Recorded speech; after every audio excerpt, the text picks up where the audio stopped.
Bonjour YouTube, bienvenue sur cette nouvelle vidéo tuto. Donc aujourd'hui on va faire ensemble le freinage avant sur une Toyota Yaris de 2011. Alors c'est pas un freinage vraiment compliqué, mais bon voilà, on a 2-3 petites choses à savoir. Donc je vais vous partager ça avec vous dans cette vidéo comme d'habitude. Il y aura des informations utiles en fin de vidéo qui concernent les coupes de serrage et aussi le type de BTR qu'il vous faudra pour faire cette intervention. Alors pourquoi? C'est tout simplement que c'était une BTR de 7. Alors c'est pas courant, donc vous ne le retrouverez pas dans vos coffrets traditionnels que vous pouvez avoir dans votre caisse à outils. Pourquoi? C'est tout simplement qu'en général, les clés BTR vont par paire, c'est-à-dire 2, 4, 6, 8, 10. Et ici, il nous faudra une clé BTR de 7. Donc je vous mettrai dans la description des liens vers des sites internet où ils vendent cette clé BTR. C'est très important, une clé BTR de 7. Voilà. Donc je n'avais pas encore mis cette vidéo sur la chaîne, donc je vais vous partager ça avec vous. On va faire une préparation classique, lever le véhicule, mettre sur chandelle, dépose des roues et on se retrouve là-bas. Allez, c'est parti. Donc voilà, premier temps, comme d'habitude, on ouvre le bocal de remplissage du liquide de frein pour que les pistons repartent plus facilement. Deuxième temps, vous avez une épingle, enfin une agrafe qui est sur le côté de l'étrier. Alors je vous conseille de bien vérifier son emplacement et comment elle est fixée pour le remettre dans les mêmes conditions d'origine. Ensuite, vous aurez des petits capuchons à retirer au niveau des colonnettes. Donc c'est très important qu'ils soient en position, ces capuchons-là. Donc si vous ne les avez pas, je vous invite à essayer d'en trouver pour pouvoir les remplacer, enfin les remettre en place, parce que c'est la seule chose qui peut faire barrière aux poussières extérieures au niveau des colonnettes. Donc ça serait bête que pour un bouchon, vous avez vos colonnettes qui grippent. Donc c'est vraiment ça qui fait barrière au niveau de ces fixations d'étrier. Donc il y a possibilité d'en trouver sur votre fournisseur de pièces ou alors sur internet. Voilà, donc on utilisera ici la fameuse BTR de 7. Il n'y a que ce système de clés qui va pouvoir fonctionner. Donc vous veuillez bien prévoir d'en avoir dans votre caisse à outils. Ensuite, comme d'habitude, je fixe l'étrier sur le côté. Donc vous avez plusieurs possibilités. Moi, je le fixe au ressort d'amortisseur.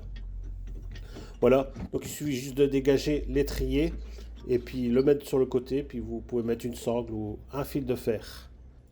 Donc n'ayez pas peur, il y a une plaquette qui restera sur l'étrier. On la retirera un peu plus tard dans la vidéo. Donc je vous fais voir vite fait comment j'ai bloquer mon étrier. Donc voilà, rien de compliqué, un fil de fer sur le ressort, c'est ce qui marche le mieux. Si vous avez une ficelle ou une sangle, ça fera le travail aussi. Donc à partir de là, on va commencer à retirer nos plaquettes, donc les plaquettes usagées. Donc ici, celle vers l'extérieur. On fera celle de l'étrier après par la suite. On dégage notre support d'étrier pour pouvoir retirer notre disque. Donc de l'outillage classique, on est sur du 17. Bon, pour la partie supérieure, un bras de force, moi j'utilise tout le temps un bras de force pour desserrer. Bon, si vous avez la possibilité de passer la clé à choc, n'hésitez pas. Voilà, il suffit juste après de retirer les deux vis de fixation de l'étrier. Voilà, il y a de la place, ça va assez bien. C'est vraiment pas un freinage compliqué, il faut juste faire attention à deux, trois petites choses. Voilà, les deux vis, on les met sur le côté, on nettoiera après le support d'étrier. Donc là, j'utilise des vis que je récupère quand je fais du freinage. Donc c'est des vis à fin filetage. Donc je vous invite à en mettre de côté quand vous avez la possibilité d'en avoir dans à votre disposition. Enfin, de retirer le disque sans taper dessus. Voilà, un petit coup de clé à choc et hop, ça part tout seul. Ensuite, on revient sur notre étrier, on va retirer la deuxième plaquette qui est incrustée, fixée dans le piston. Voilà, avec trois agrafes. Ici, sur le côté, vous avez une petite patte qui sert d'indicateur d'usure, c'est-à-dire que plutôt d'avoir un témoin d'usure filaire, vous avez ce petit pièce en fer qui vient frotter sur le disque quand vos plaquettes sont usées. Et c'est un bruit qui est assez désagréable et assez auditif, donc du coup ça vous permet d'avoir une alerte sur l'état de vos plaquettes. Voilà, je repousse le piston avec un repousse-piston. Donc si vous n'avez pas, vous pouvez toujours utiliser le tournevis quand votre étrier est encore en place. On part vite fait à l'atelier, on va donner un petit coup de nettoyage sur l'emplacement des plaquettes. Donc un petit coup de brosse, un petit coup, ce que vous avez à votre disposition pour pouvoir nettoyer un peu ou les plaquettes coulisses. On rajoutera par la même occasion de la graisse cuivrée pour faciliter un petit peu le déplacement de cette dernière. Voilà, ça évitera que par la suite les plaquettes grippent. Bon, c'est assez rare, mais bon, autant leur faciliter leur remplacement après avoir relâché la pédale de frein. Ça évitera d'avoir des petits bruits de sifflement et au moment du freinage. Voilà, pas besoin de noyer ça sous la graisse. Un petit coup et c'est réglé. Donc là, on va préparer le support du disque, enfin le support qui va accueillir notre disque neuf. Donc ici, forcément, le moyeu. Un petit coup de brosse, un petit coup de nettoyage.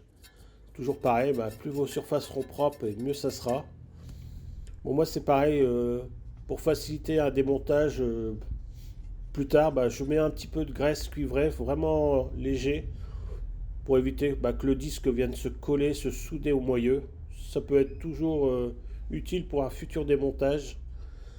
Puis si c'est pas moi qui le fais, voilà, la personne profitera de mon travail. Donc je positionne le disque. Ici les disques ne sont pas verrouillés par des vis, donc du coup je reviens à remettre la vis de fixation de la roue tout simplement, donc l'écrou. Voilà, le temps de replacer notre étrier. Voilà, ça évitera que le disque ne retombe. Donc positionnement de l'étrier, rien de compliqué. On remonte nos deux vis avec un peu de frein filet bleu.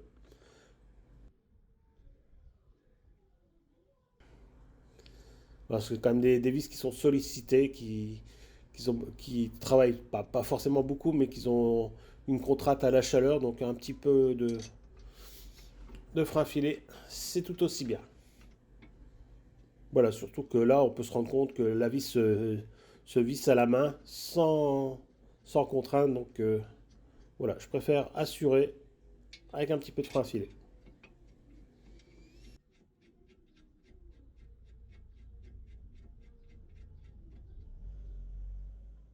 Si vous n'êtes pas équipé d'une clé dynamométrique, vous pouvez faire un bon serrage avec un petit bras de force, à savoir qu'ici la force de serrage c'est 100 Nm. Donc c'est l'équivalent à un serrage de roue. Donc voilà, donc si vous n'avez pas cette clé là, vous pouvez utiliser un petit bras de force et vous serrez ça comme si vous serrez votre roue.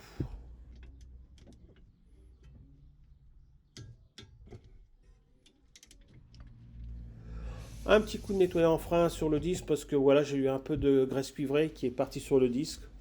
Donc ça serait bête que voilà, il y a un peu de gras qui s'étale sur le disque. Donc je le nettoie tout de suite.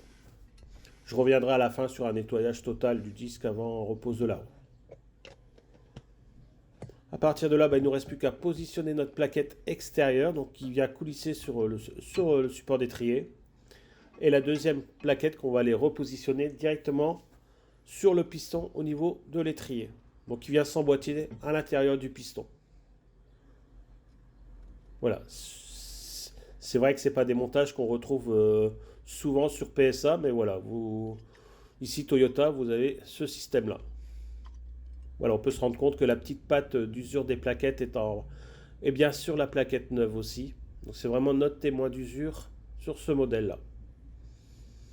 Ensuite, si vous avez bien repoussé votre piston, que vous avez fait votre travail au niveau du nettoyage, ça se repositionne tout seul. Pareil, mes petites colonnettes, moi je vais les graisser. Voilà, si c'est le seul lien entre le support d'étrier et l'étrier, donc pour le système de coulisseau. Donc tout se fait sur ces colonnettes là. Alors la graisse forcément va aider à que les colonnettes ne s'usent pas trop. Alors si vous avez des problèmes de grippage d'étrier, faudra vérifier l'état de vos colonnettes, voir s'ils n'ont pas trop subi avec une cote d'usure ou qu'ils soient carrément détériorés ou grippés. Voilà, il suffit juste de resserrer. Alors toujours notre BTR de 7. Donc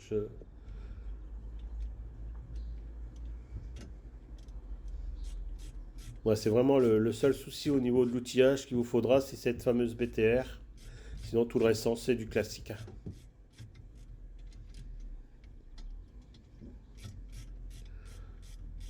partir de là, ben, il ne nous restera plus qu'à faire le petit serrage à la clé dynamométrique. Donc on est sur du 30 Nm. Voilà, on a une petite tolérance. Normalement c'est 27, mais bon, j'ai préféré mettre 30 moi. Voilà. Alors on va avoir tendance à vouloir serrer plus à la main, donc faites bien attention parce que c'est vraiment un petit filetage. Donc si vous faites ça à la main, n'abusez pas du serrage, hein, sinon vous allez foirer votre vis. Donc on n'oublie pas de retirer le fil de fer qu'on a laissé sur l'amortisseur. Voilà. Ensuite, ben, il ne nous reste plus qu'à repositionner notre agrafe. Alors c'est la partie la plus pénible, hein, si vraiment, voilà, on va pouvoir parfois la remettre avec un tournevis, parfois il faut une pince. Donc c'est vraiment une des parties les plus embêtantes à remettre. Mais voilà, avec un petit peu de technique, vous allez y arriver. Bon, ce qu'il faut faire, c'est remettre les deux petites tiges dans les trous de l'étrier et surtout vous assurer que vous avez bien mis la partie de la grafe contre le support d'étrier. Voilà, qu'elle ne soit pas devant. Voilà, on finit par du classique, du nettoyage. Voilà, on enlève nos traces de doigts. Ici, ce ne sont pas des disques peints, donc vous n'avez pas cette substance de peinture qui est sur le disque. Donc, un petit coup de nettoyage. Donc, on se retrouve dans le véhicule. Donc, je vais faire le démarrage. Alors, pour avoir l'assistance au niveau du freinage, voilà, vous appuyez 2-3 fois sur la pédale lentement. Voilà, bien à fond, histoire de bien remettre les étriers à leur place. On contrôle forcément le niveau avant de refermer le bocal. Si le niveau est correct, ben vous pouvez refermer votre bouchon en toute sécurité. Voilà. Je vous invite aussi régulièrement à tester aussi l'état de votre liquide de frein. Voilà, si, comme tout le monde, il vieillit et parfois il faut le remplacer pour avoir une meilleure efficacité. Donc voilà les amis, cette vidéo touche à sa fin. Comme d'habitude, je vous mettrai les couples de serrage et les infos utiles en fin de vidéo. J'espère que cette vidéo vous aura plu, qu'elle vous sera utile si vous avez une Toyota Yaris pour pouvoir intervenir sur le freinage. Un freinage qu'on retrouve aussi sur de nombreux autres véhicules d'autres marques. Donc n'hésitez pas à mettre ça dans vos favoris. Sinon, nous on se retrouve très prochainement sur la chaîne pour d'autres vidéos. Allez, à bientôt!